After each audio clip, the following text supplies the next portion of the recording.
Welcome back. We are out on the little boat, all our gear, and there goes the audio, which is excellent. Doesn't really matter though, I'm just yabbering on about my plans, which are going camping, and I need dinner. So the goal is catch some nice bass and then look for lobster, and then also as a bonus, because it is huge tides, it's just after the eclipse in mid-August, so huge tides in the evening after dark, 2 o'clock in the morning is a mega low tide, so we're also going to go foraging, see if we can find some cool crabs and some lobster. That's all I'm just yabbering on about.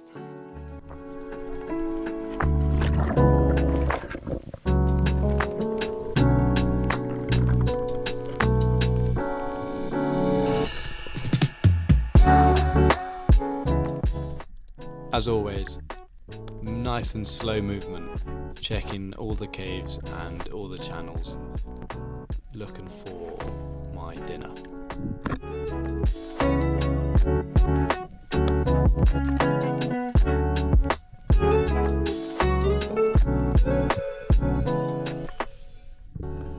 Now this is what I'm looking for. Bass just chilling in the kelp, can't really see me coming. I just get straight above them, but these are little guys. This one, however, saw it quite far away. Took my time because I suck at top-down shots. So you can see I was aiming at it for about a year. Got quite a good shot on it, so you know, time paid off. I could see the bass wasn't about to run away. Good size. You have to wait till the later in the video to see how long it was, if that is something you're interested in.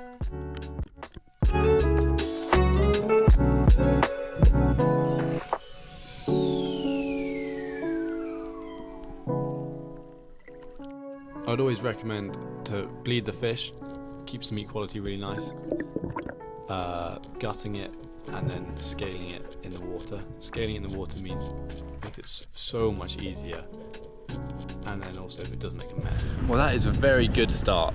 Usually I am scrambling at the end of the day to try and find some food, but we are like literally half an hour in, actually maybe a bit longer.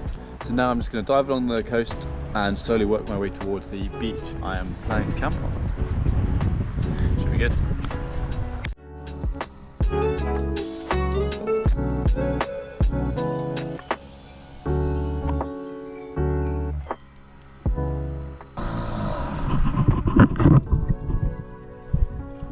I think I may be out of fuel.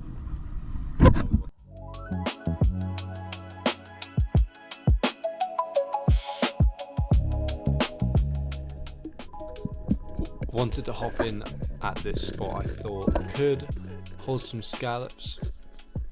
Again, once I hit the bottom I could tell it was not the right ground. So did not spend much time, although I did play with this dogfish briefly. But no, it wasn't the ground I'm looking for, so headed in shallower to find my lobsters.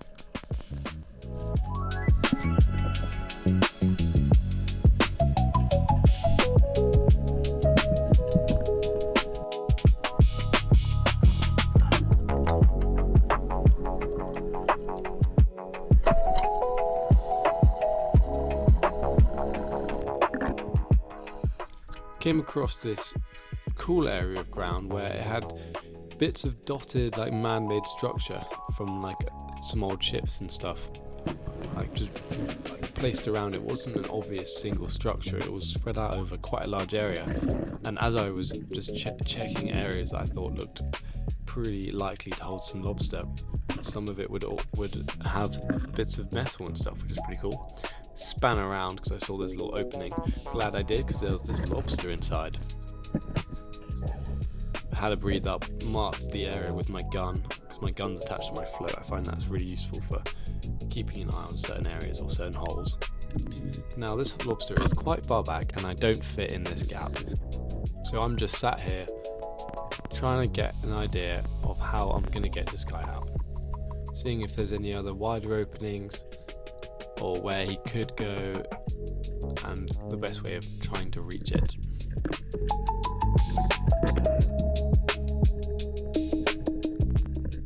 and this is my quite poor attempt at trying to get it out.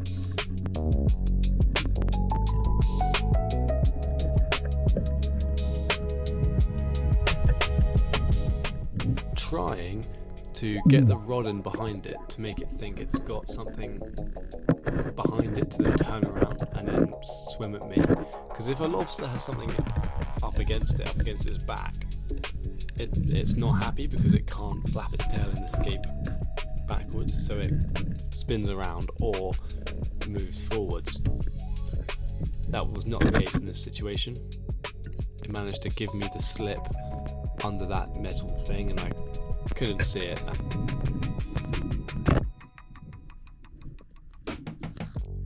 Found another one. You can see it's just its claws there. This one was even harder to get out because it was in an even smaller of a hole, which went back super far.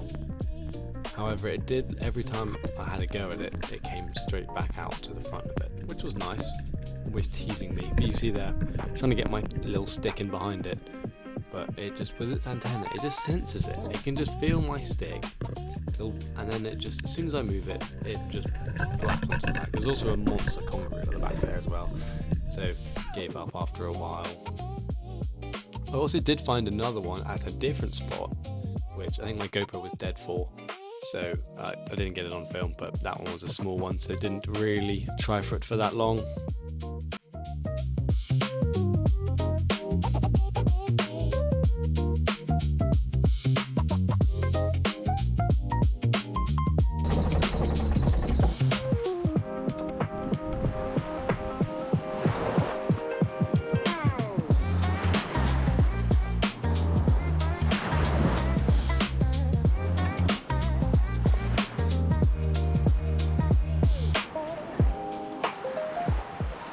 Alright, let's get the boat unloaded and drag it up the shore, I think.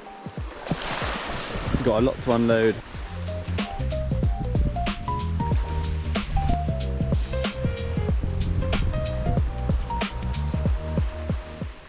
Okay, well. And there goes the audio once again. Obviously kept like pulling the cable or something that was attached to the mics.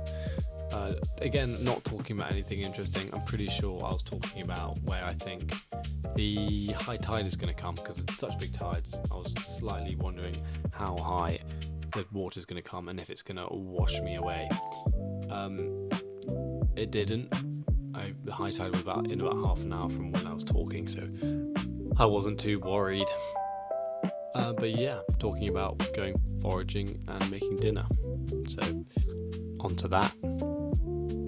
Unfortunately, I am letting you guys down again. I'm even worse than a disposable barbecue. I have got just a gas hob. I know, yeah, not very survival camping-esque, but it's easy. And actually, I'm doing the country a favour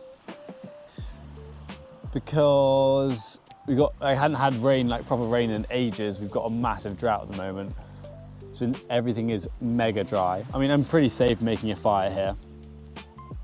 I've got some green, everything around me is pretty green, but yeah, it's not a good idea to make fires at the moment anyway. I'm gonna sort the fish out first, which is in here. I'll fillet it and show you guys how I'm gonna do that. It's always a good idea to measure your fish, even when they're really comfortably legal. So like this one, I reckon is about 57 centimeters probably, I don't know. Because then you just get a really good gauge of like when it's slightly smaller and what might be too big. Oh, 57, oh no, maybe not. 56, oh, that was close. I thought that was bang on 57 there. 56 centimeters, perfect eating size. Right, I'm sure a lot of you already know how to fillet a sea bass, but I'm just, for those of you that don't or are interested in how I'm doing it, I'm just going to show you quickly. I'm by no means the best at it. I'm not very fast either. And this knife used to be unbelievably sharp, but it needs a good sharpen after It's got a good amount of use recently, but I just work my way along. Find the spot, poke it and find the spine, just go over, down. It helps obviously to have a good filleting knife, then you can bend it. Follow the spine along. This is already scaled as well when I was out there. And then go back along the spine. Also, because I bled it, this meat is nice and white. Go around. Now I find this bit is the hardest. It's going over these short parts of the rib. So you've got to pull it back, cut over, and then once you're over a little section of it, oh, and sent you guys flying. And then you can usually cut straight down and get all the meat.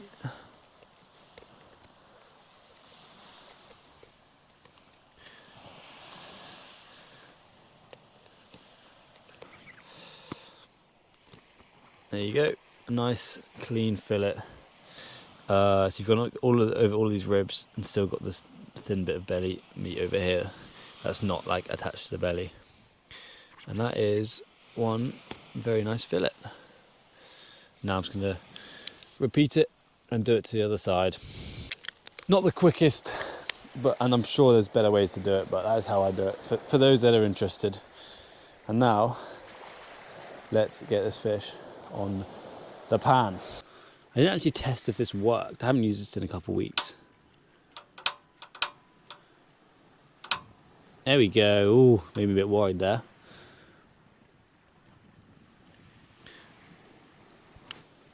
We've got some fire. Oh, I'm hungry. I am definitely hungry. Super keen to try and get a lobster later. When the tide goes out, it's going to be so good for hunting around the rock pools and finding some cool stuff at night. I've got my big whalies with me, so we should be able to find some cool stuff. All right, these fillets are the opposite of dry. I just had to rinse them off because I got some stones on them. But we'll have to make do. Oh, it's too hot. See, it can be too hot when you put the fish on, because it'll just make it like shrink up and like shrivel into a little, like, I can't explain it, but I should have cut the fillet in half. Hold on. There we go. Oh, that was pretty good.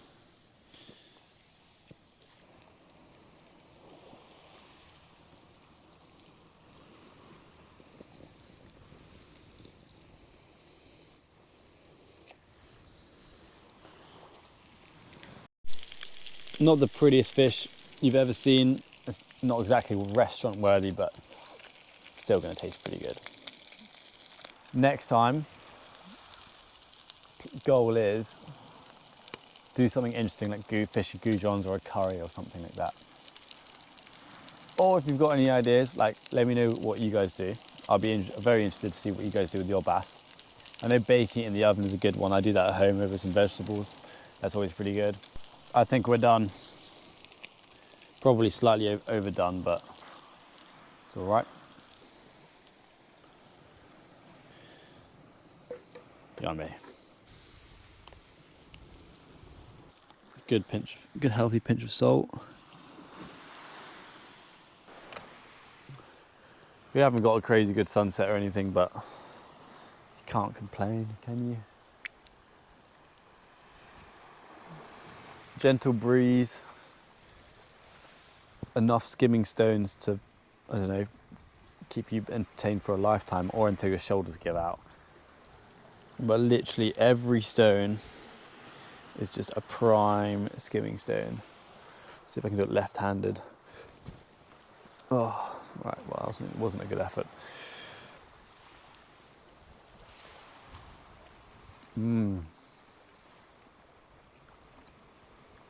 Slightly overdone, I will admit. Well, that's all gone. The first half was very yummy, but because it's just like 700 grams of just plain fish, it's just a bit, it gets a bit harder to eat after a while. But still, I'm fed, the energy is back. Plan now is to set up the tent, get the sleeping bag out, and then I'm just literally just gonna chill out until the tide is low enough to go out and do some foraging. It's not exactly glamping, but it'll do the job. Haven't put the sleeping bag in there yet, but nice flat beach, nice pink sky. It's getting pinker, you can't really see it on the GoPro. Okay, it is finally late enough. Low tide is in about an hour and a half, isn't it? It's about 2 hours now. So we've got about 2 hours of hunting for little crustaceans and stuff. It's 12 o'clock. So yeah, we're gonna head off and see what we can find. We've got our bucket, we've got a measuring tool, and we've got, oh, so many flies, oh my God. Oh! This seaweed is crazy looking. So blue. A little brown crab at the back of there. First crab. Once again, the mic gives out. Found this cool bass though. I reckon it was about 46 centimeters, maybe that between 46 and 50 centimeters, cruising through the shallows, looking for some little fishies to eat, and crabs. Also found this was the biggest crab of the night. This was a female brown edible crab found in this hole along with its smaller friend, which I just poked there. Ended up going 145 millimeters, and a female needs to be 150. You can see in that measuring tool. That's just another male I found. That's a different crab. But yeah, male 160, female 150. It was like 5 mil short. And this is a little conger eel I found at the same time, just cruising through the shallows, doing its hunting stuff. And this is a little hard to see, but it's a top knot that came out of a hole I was looking in. Not sure if you'll see, I'll put a box around it. A nice lovely snake lox anemone, nice and blue and purple. And then a little velvet swimming crab. Apparently you can eat them. I've never tried them though. I was pretty tired, so I went straight to bed. And this was what I had to wake up to, a gorgeous morning.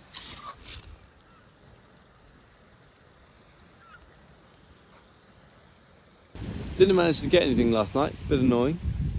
Put in a proper shift and covered some ground, but it was just a bit too rocky. Just couldn't find any proper lobster holes that had good access to channels or anything.